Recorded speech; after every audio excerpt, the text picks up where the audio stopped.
Appreciate your attention and like for the video.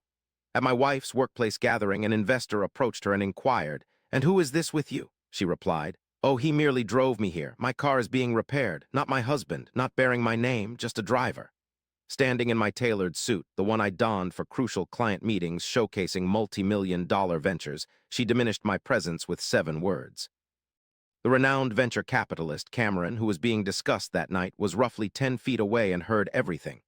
I noticed the slight upward curve of his lips, indicating he was observing something entertaining. He knew full well who I was.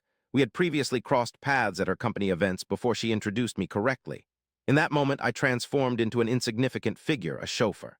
I remained silent, refrained from setting the record straight, and avoided causing a fuss. Striding through the ballroom, I passed by the champagne stations and groups of tech executives in deep conversation, exiting via the main doors. My phone vibrated thrice before reaching the parking garage without checking it. That marked the last time I stood next to her in a public setting. Our 6-year marriage concluded the instant she opted to ignore my presence, and Cameron's smirk informed me he understood precisely what game she was playing. However, at that point, I hadn't yet realized how catastrophically incorrect her calculations were. As an architect with self-employment status, I design shopping centers and office complexes for commercial developers. The work isn't flashy but stable. My income is decent, clients consistent, projects requiring several months to finalize. She's a PR director at a tech firm, the type of position where one's face is as crucial as one's performance. She attends numerous industry conferences, networking events, and panels showcasing success. Initially, it was different. 3 years ago, she'd take me to these gatherings and present me as her husband, an architect with evident pride in her tone. She would introduce me to financiers and executives, making it seem like I was important. Then 4 months ago, Cameron arrived, a new venture capitalist bankrolling her company's growth. Tall, polished, the type who could alter a room's ambience just by entering. He held life or death power over projects, with a simple phone call deciding their fate. Since his arrival, everything has changed. She started returning home late, claiming extended strategy meetings kept her back. When I inquired about her events, she said they were dull, mere work discussions. However, 2 weeks ago, she explicitly invited me. She mentioned influential figures would be present. I thought she meant the board of directors. I donned my best charcoal suit, the one I wear during investor meetings, and drove 40 minutes across the city to that grand ballroom in a hotel. She greeted me at the entrance without a kiss, barely acknowledging my presence. She required a presentable spouse for appearances, followed by swiftly distancing herself from me as soon as we entered the ballroom, gravitating towards a cluster of executives near the bar instead. I lingered nearby, hoping she would acknowledge me and involve me in their discussion, but to no avail. For 20 minutes, I stood there holding an unwanted glass of wine while she conversed about financial projections and media strategies. Not a single person inquired about my identity, neither did she introduce me. However, I spotted Cameron from afar. He was engaging with 2 other investors, but his gaze frequently shifted towards her. As soon as she noticed him looking, her demeanor transformed. She sat up straighter, smiled brighter, and even touched her hair. He approached, said something inaudible, and she laughed heartily, as if it were the most amusing thing ever uttered. Her hand rested on his elbow as he spoke, and she moved closer, nodding in agreement. She seemed at ease with him, loose content. Tonight, though, with me she had been tight and reserved. Then a group of investors approached. 4 men all wearing expensive suits, carrying cocktails, appraising the room like it was their own property. One of them looked at me and asked her directly, "So who's this with you?" That was when she replied, "Oh, he just gave me a ride. My car is in the shop." She didn't even glance my way. Cameron stood nearby, close enough to hear every word. He offered me a subtle smile. I turned and walked away. I didn't respond. I simply left. I moved straight through the ballroom, past the untouched appetizer tables, through the lobby into the parking garage. My phone started buzzing before I even reached my car. I chose to ignore it. Drove home in quiet solitude, the city lights streaking past. Arrived home around 10, removed my suit, placed it in the wardrobe, took off my wedding ring, and left it on the kitchen counter. I then packed a duffel bag with clothing, laptop, important project files. She arrived home at about 1 in the morning, her heels echoing loudly and angrily on the hardwood floor. Entering the kitchen, she spotted the ring on the counter and my bag by the door. She accused me of embarrassing her, claiming people were asking where I went. I maintained a calm tone, explaining that I had done exactly as she asked, given her a ride, then returned home. She attempted to retract her words. She said it was a professional setting, that she couldn't discuss personal matters during business talks, that I was overreacting. I picked up the bag and stated if my presence in her life is something she wishes to conceal, then I no longer belong in it. She raised her voice as I approached the door. She said I was being excessive, ruining everything for nothing. I did not look back. The following day, I shifted to my business partner's empty room. In 3 days, I initiated divorce proceedings. She phoned me 30 times during that first week, leaving messages that shifted from anger to desperation. Texts arrived at midnight explaining Cameron was merely an investor, she was apprehensive, and she never intended to harm me. I ignored all of her attempts, but once checked her social media. Pictures from the previous night were already posted, showing her and Cameron in several images, his hand on her shoulder in one, both holding champagne glasses and grinning in another. The caption read, "With those who share our vision." Not a solitary photo of me, not even a hint of a spouse mentioned. Scanning through the comments, I noticed her colleagues and acquaintances questioning in subtly different ways. Hadn't you been married? Who was the man with you? Thought you were wedded. No one could provide answers, as she had obliterated me so thoroughly that even those who had encountered me prior couldn't recall my existence. And Cameron had already assumed his posture. 2 weeks following my departure, he was seated beside her at another corporate gathering, this time occupying the head table. I stumbled upon the image on the company's public platform. He filled my vacancy with such swiftness. The transition was smooth. They likely termed it a professional partnership, but everyone could discern what it truly represented. The manner in which they gazed at each other, their joint departures from events, her reconstruction of her public image around him rather than me, all were indicators. The divorce progressed with haste. No children, no shared assets, merely bank accounts to divide and legalities to address. I severed all ties with her, erased every photograph, every contact detail, every link. Abstained from frequenting the restaurants we once frequented, the coffee shop near her office, the gym we'd joined 3 years ago. A month ago, a mutual acquaintance informed me that she and Cameron had grown extremely close. Most people believed they were romantically involved. However, their relationship was officially labeled as business-related, involving strategy meetings, investor dinners, and conference appearances. My friend claimed that the signs of their affection, the subtle touches, glances, and shared disappearances from events, were obvious to anyone with observant eyes. She had transformed her identity, no longer being referred to as an architect's wife, but as the significant other of a venture capitalist. I didn't feel triumphant or victorious. Instead, I felt a void where my anger once resided. She had made her decision, and I had accepted it and moved on. 6 weeks after the divorce filing, my senior partner, Richard, who has spent 30 years designing buildings, invited me to lunch at a downtown bistro. He didn't inquire about my marriage or its demise. Instead, he simply stated that if a woman refuses to present you, it's not a mistake. Subsequently, he pushed a file over the table. Contained within was a comprehensive plan for a significant undertaking, rejuvenating an ancient city center district. This project required 8 months of labor, a workforce of 12, and remuneration that would more than double my annual earnings. He stated the client sought me out due to my portfolio and appreciation for my technique in preserving historical architecture while contemporizing infrastructure. Richard asserted that my reputation carries weight within this city.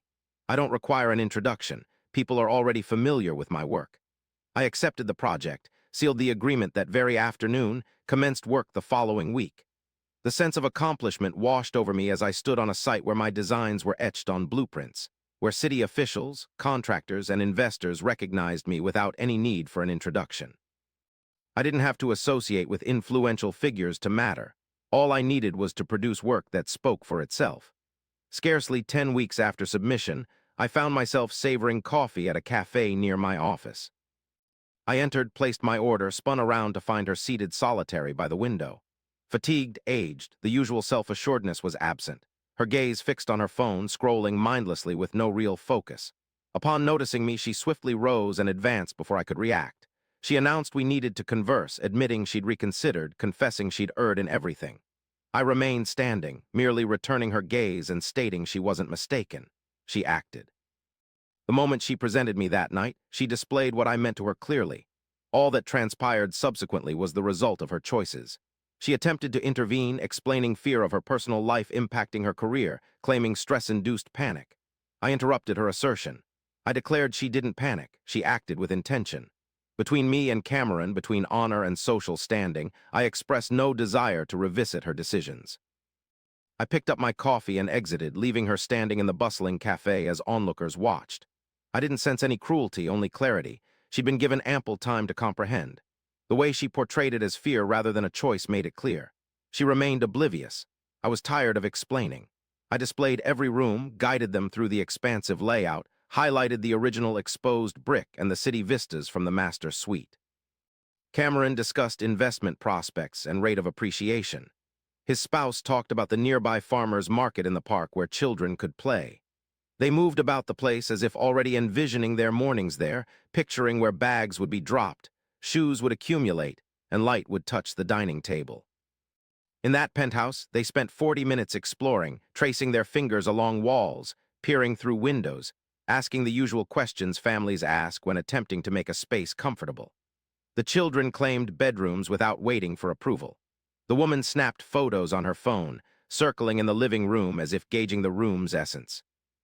Cameron raised practical queries about utilities, HOA charges, deadlines, and finishes, inquiring about what modifications could be made without jeopardizing historical aspects. Calculated, composed. Not once did he cast a glance at me, suggesting we had a history. Upon departure, the children hurried back down the stairs, their footsteps echoing in the vacant structure. Cameron's wife hesitated at the threshold and genuinely remarked, "It seems like it has its own tale." I acknowledged, stating that was the intention.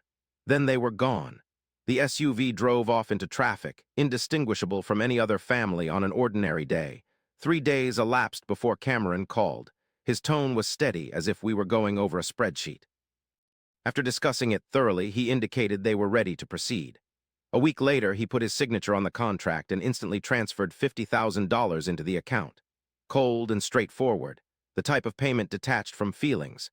2 weeks after that, we convened at a title company office for closing. A glass conference room, piles of printed documents neatly organized, someone providing bottled water as if it mattered. Cameron sat opposite me, scrutinizing each page without haste. His wife was there too, politely smiling at the staff while keeping the kids entertained with crayons and a tablet in the waiting area. Routine, methodical, a life governed by schedules and silent understandings. When it ended, Cameron extended his hand across the table and expressed enthusiasm about joining the community, mentioning that his wife was excited about the neighborhood. He thanked me for the tour, for the clarity, for simplifying the decision. There was no reference to my former spouse. No tension, no mention of anything. To him, she was non-existent except within conference rooms and corporate events. A month afterward, a mutual friend contacted me, stating that my ex-wife had ceased attending company events coincidentally around the time Cameron's relocation became public information. Sources at her workplace hinted at her taking a leave of absence.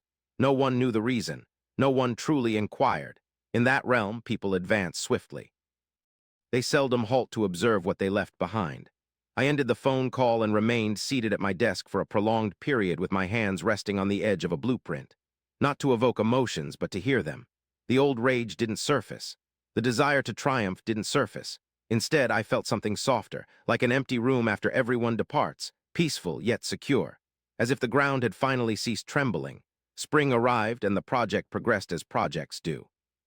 Initially slowly, then all at once, scaffolding ascended and vanished. The old wiring was replaced with new ones, causing debates among contractors regarding measurements.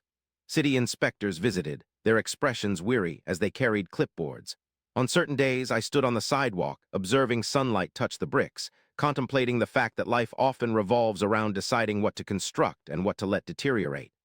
One afternoon, I spotted Cameron's family again, devoid of their usual investor facade. The children were outside with their mother, pointing at the building as if it belonged to them already.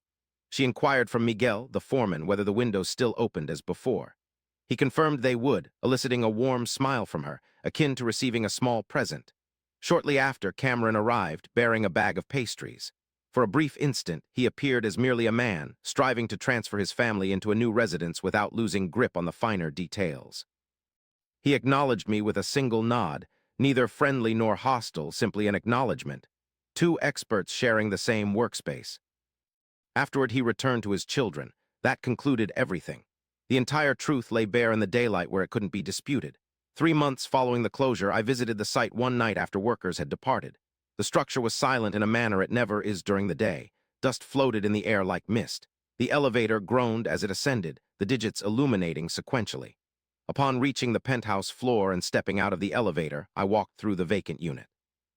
No furnishings had been installed yet. No sounds echoed. Only the outline of what was to come could be perceived. I stood at the window and gazed upon the city. Lights in shades of orange bathed rooftops and glass skyscrapers. Vehicles moved like networks of red and white along the streets. Somewhere out there, individuals were capturing moments they wished portrayed ideal lives. Somewhere out there, my former wife was still attempting to justify an action that didn't necessitate explanation. And I stood in a tangible reality, something that demanded no introduction. Something that my hands and intellect created, sufficient for now. Until the next time, but I am eager for your thoughts. Feel free to share them in the comments below. Don't forget to subscribe for additional tales alike.